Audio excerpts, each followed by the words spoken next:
Don't even think about it. Well, it does fit better. It might. Here, And I know why it fits better. But it needs to be there. Just keep that hat on your head, hombre. I've learned my lessons. Yeah, always got the mallet. Yes. And you know the old trusty. I don't need that again. No. I think we know who's in charge here. I guess. Sure. Okay. Well, but don't want to make it look too bad for you, Smokey. Huh. Hey. Well, Tumbleweed Theater's got a really nice one today. Angel and the Badman, 1947. This is John Wayne. One of his better John Wayne movies. Oh, I think so. This is really John Wayne working really at a nice peak of his career. This is middle 40s. This is after Stagecoach. This is before The Searchers, where he's sort of the more wizened, wise individual. He plays Quirt Evans, a gunfighter, who really can't become detached from his guns too much. And that's really one of the themes of this film, is the gun versus the plow. Now, you think of a lot of Westerns, you know, what are the major themes that they work with? This is one of them. The idea of the man of the gun, the man of the horse, and you take that away from him, and what is he? Maybe nothing. Does he become a farmer? Does he become a store owner? Well, he becomes sort of, well, in this case, he's put in between that dilemma. Mm-hmm. You know, he's got that old Bruce Cabot there, who is sort of luring him back to the old world of gunfighting, and then you also have Gail Russell, who is, well, maybe she's the angel. She is good. Yeah, she's the Quaker woman coming from the Quaker family that positions him in between those two worlds, the plow or the plains. Well, it's John Wayne. It's John Wayne, so you almost don't want him to become a nice guy. Well, no, and that's the point, right? I mean, he has to maintain that rough exterior. Mm-hmm. He has to be a man of savagery at the same time as a man of civilization.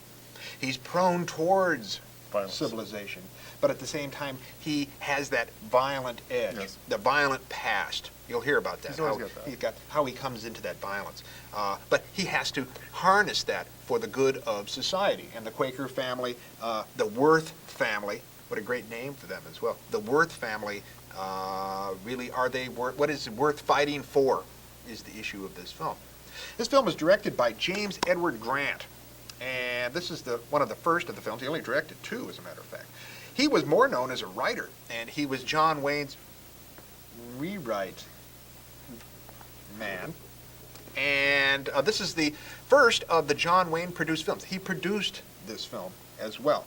Some interesting aspects of this film, too, shot by Archie Stout. Now, Archie Stout directed a lot of earlier John Wayne films back at Republic, back in the 30s. And likewise, you got another guy in here who's very important. This Richard Hageman as the man who wrote the music for this thing. He wrote for Stagecoach, and he wrote 3 Godfathers and a whole series of John Ford films. I really like Angel and the Badman. It's a good one. I think it's a marvelous film. It's one of my favorites. And it has a quaint feel to it. Not in a bad quaintness, but in a good feel, good sense. It also has Harry Carey. Now, not the baseball Harry Carey. Now, you guys who know your Westerns know who I mean. Harry Carey, who was a regular of John Ford's silent films. He plays the sheriff. And the sheriff who is, well, sizing up Quirt, wondering what kind of rope he's going to use to hang him. New rope or an old rope? And he keeps wandering in. Sometimes I wonder, in the quietness of this character, if maybe he's the angel. There's been a lot of debate over who is the angel and who is the bad man in this. Is the bad man John Wayne, or is actually John Wayne both angel and bad man? That he has both of those qualities within him, and society sort of pushes him into certain directions, and he has to make the right choice. The doctor in this film, you got to cut him some slack. He is sort of a philosopher. He speaks with a lot of tongue in his mouth, if you will. Speaks a lot, too much. And I was just watching this again with my wife, and she kept saying, "What is it with the doctor?" You know, the doctor is a little bit too much. Tom Powers plays the doctor, and if that face looks familiar to you, he played the husband in Double Indemnity, the guy who was thrown from the train. Remember? Okay. Well, I think we've filled our slot here on Tumbleweed Theatre, out west with film. We do have that email address right on there still, Smokey? Yes. Okay, and we're going to make sure that it's there for you. We try to bring you the best in Western fare, and Angel and the Badman. It's one of our better ones, definitely. I can't go wrong with that. Well, why don't we get out there and roll them, Smokey? Oh, yeah. Hang on. Sorry. Don't want him to grab that. Let's roll 'em, Smokey. Angel and the Badman, 1947. James Edward Grant, John Wayne.